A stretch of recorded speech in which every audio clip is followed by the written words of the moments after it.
Yes, pada akhirnya Indonesia bisa lolos ke ronde 3 World Cup Qualifiers Asia, zona Asia 2026.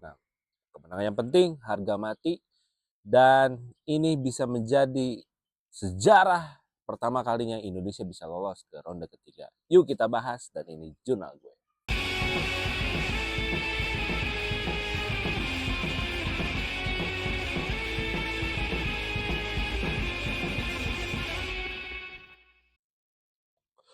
Ya, selamat datang di channelnya Marcelo Jurnal. Hari yang bersejarah kemarin telah tercipta. Indonesia pertama kalinya mungkin sepanjang dunia persepak bolaan ini hidup di Indonesia, kita bisa lolos ke ronde ketiga World Cup Qualifiers zona Asia 2026. Ini bisa ya membuktikan bahwa progres sepak bola Indonesia, khususnya timnas Indonesia, itu sangat luar biasa. Yang gua highlight dari pertandingan tadi malam adalah bagaimana kita sebagai timnas Indonesia bisa menampilkan kualitas yang terbaik. Contohnya apa? Contohnya ya kita nggak malu-maluin gitu. Kalau kita lihat di babak pertama, timnas Indonesia itu bermain sangat dominan, menguasai pertandingan, sampai-sampai yang gua perhatiin ya, Hernando itu nggak megang bola sama sekali loh di babak pertama. Ya paling cuma berapa sentuhan ya. Itu cuma sentuhan, dia nggak megang bola kayak gini gitu loh. Berarti apa? Berarti Indonesia secara babak pertama itu sangat dominan menguasai permainan. Kadang-kadang gue sampai ngantuk gitu ya.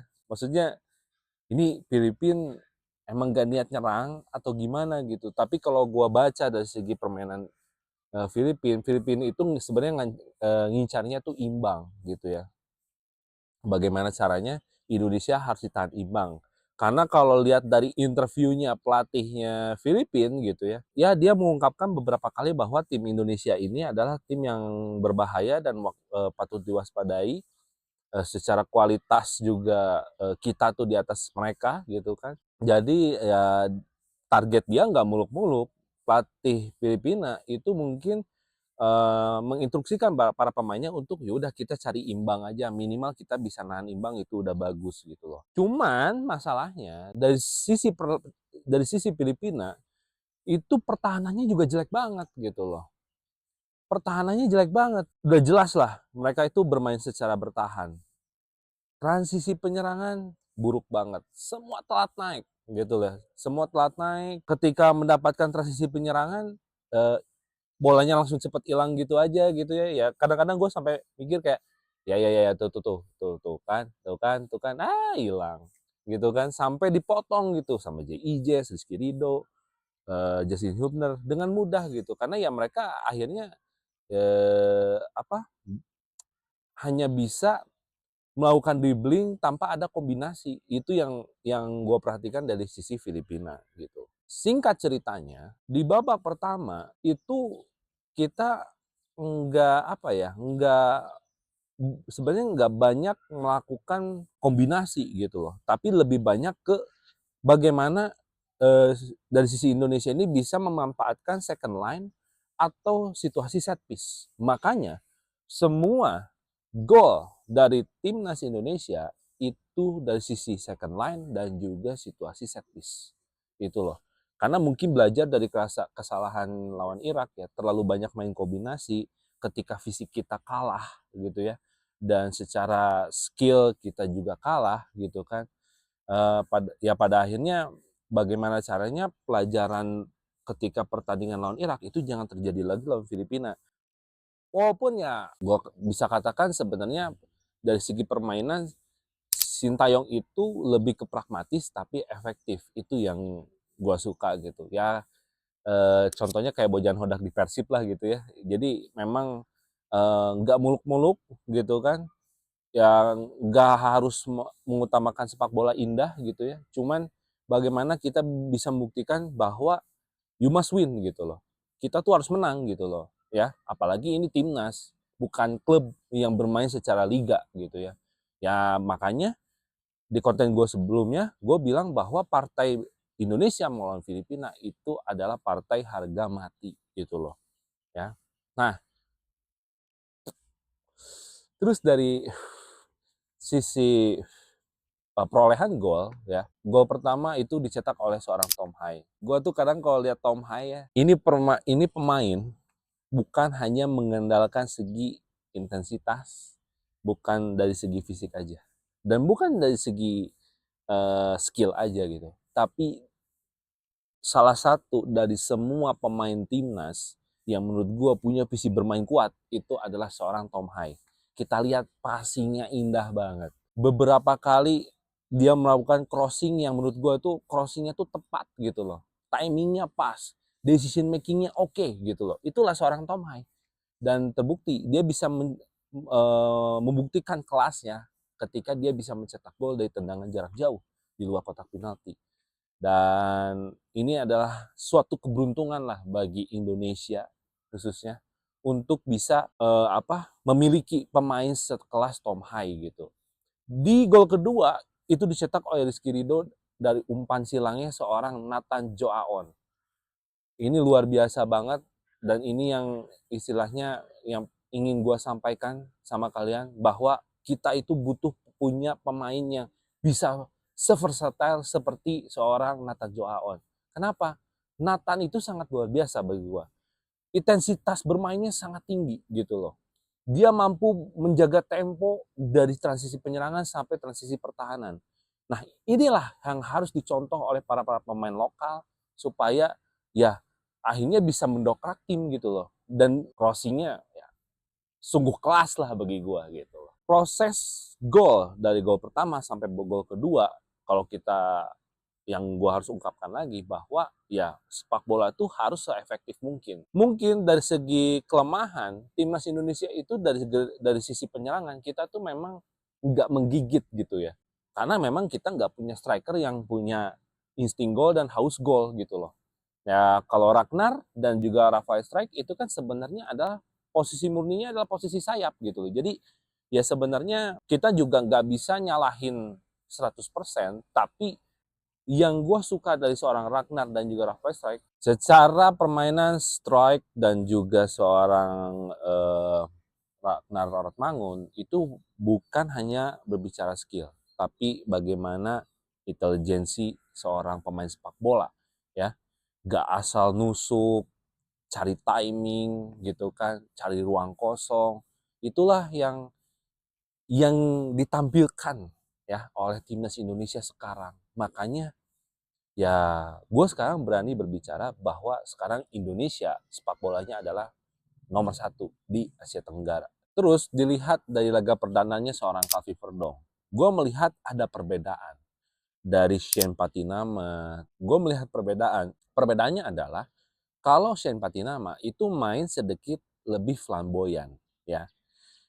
Dia kalau overlap, dia itu menunggu momen di mana dia bisa overlap di ruang kosong. Tapi kalau Kevin Verdong itu justru lebih ke straight gitu. Dia itu lebih ke lebih ke menusuk terhadap pertahanan tim lawan gitu loh. Ya kita lihat berapa kali Kevin Verdong bisa shooting ya kan. Terus juga dia nusuk hampir ke dalam kotak penalti. At least apa? Berarti Kevin Verdong ini itu kok gue agak mengingat ya, gue agak sedikit dejavu dengan seorang Jordi Alba, ya kan? Mirip kan? Dari mukanya aja mirip dan dari permainannya pun mirip sebenarnya. Nah makanya dan gue nggak expect-nya, oh ternyata Kevin Verdong itu memang ditaruh di posisi murninya yaitu back kiri. Cuman mungkin yang gue tebak dari pemikiran seorang Sintayong adalah ya mungkin Sintayong ingin melihat ketika dia memang mengisi di posisi murninya seperti apa gitu, dan itu akan menjadi sebuah perbandingan bagaimana Sempati Nama, terus juga bagaimana seorang Pertama Arhan, dan menurut gue sisi back kiri itu udah mumpuni banget lah gitu loh. Tapi kalau harus memilih ya Kevin Verdong sih, karena Kevin Verdong itu menurut gua salah satu pemain yang bisa menjaga transisi dari penyerangan ke pertahanan gitu loh. Dengan cepat ya, dengan cepat transisinya. Itu, dan ya beruntung juga kita punya seorang Kevin Verdong gitu ya. Dan dia bisa bisa memanfaatkan situasi set piece gitu. Dia bisa free kick, itu yang yang menjadi nilai plus ya. Dan kita kan gak jarang ya punya pemain di timnas Indonesia punya set piece kaki kiri, dan Kevin Verdong itu bisa memanfaatkan set piece kaki kiri gitu loh. Jadi apa sih harapan gua untuk timnas Indonesia setelah lolos ke ronde 3 ini? Di ronde ketiga ini tuh tidak akan mudah ya, balik lagi. Gua nggak akan menaruh ekspektasi terlalu tinggi gitu. Kenapa? Karena satu, ini adalah pengalaman baru untuk timnas Indonesia bisa lolos ke ronde 3. Yang kedua, lawannya pun nggak mudah. Yang kita lawan adalah peringkatnya yang udah masuk ke tier 1, at least dari peringkat 1 sampai 50. Jepang, Iran, Korea Selatan, Australia, terus juga ya banyak lah gitu. Dan Arab ya, kalau gua nggak salah inget gitu, Arab juga. Dan kita itu berada di salah satu transisi dari tier 3 ke tier 2 karena kita peringkat masih di bawah 100, at least di peringkat 134. Jadi ya ekspektasi gua nggak akan terlalu tinggi untuk timnas Indonesia untuk lebih jauh melangkah lagi ajang kualifikasi Piala Dunia di ronde ketiga ini gitu loh. Tapi harapan besar gua adalah bagaimana timnas Indonesia ini akan belajar menjadi tim yang bisa bersaing di tier 1. Itulah target dan harapan besar gua. Ya otomatis ya, nggak akan mudah. Walaupun kita banyak berbicara banyak di timnas U23 bisa ngalahin Korea Selatan. Tapi ya, this is football, nggak bisa diprediksi.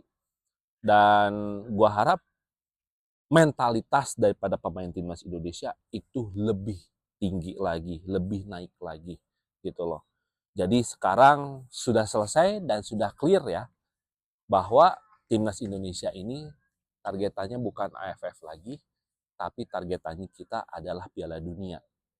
Piala Asia, dan kita juga udah lolos juga di Piala Asia 2027 dan kita punya tempat di sana. Dan itu melegakan bagi gua karena jangan sampai Indonesia itu absen dari Piala Asia dan itu menjadi ajang pembuktian bahwa kita bisa mempunyai tempat terbaik di Piala Asia 2027. Oke? Mungkin segitu aja video dari gua. Terima kasih yang udah nonton. Congratulations untuk timnas Indonesia. Semoga kita bisa menjadi Garuda yang terbang lebih tinggi lagi, dan lebih tinggi lagi. Untuk netizen Indonesia, terus dukung timnas Indonesia kita untuk supaya bisa menjadi timnas yang kuat, punya mentalitas, dan juga lebih bisa membuktikan lagi di kancah dunia. Oke? Dan jangan lupa untuk like, komen, dan subscribe channel ini supaya gue lebih semangat lagi untuk bikin video. Dan jangan lupa untuk follow sosial media kita di Marcelo Jurnal 10 di TikTok dan juga di Instagram. Oke? See you next time.